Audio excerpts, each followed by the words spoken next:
Super fresh at hot off the press. Artista update para sa inyong mga beshi. Alam mo ba, may chismis na nagkalat tungkol kay Kim Chiu.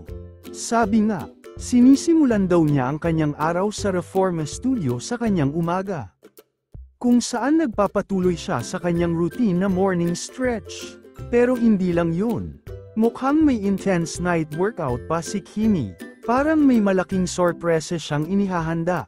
Baka may good news na naman siyang ibabalita sa atin. Ay, grabe ang balita tungkol kay Kim Chiu. Kwento ng mga nakakita. Todo daw ang kanyang morning stretch sa Reforma Studio.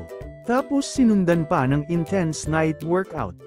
Feeling ko may bonggang sorpresa siyang hinahanda.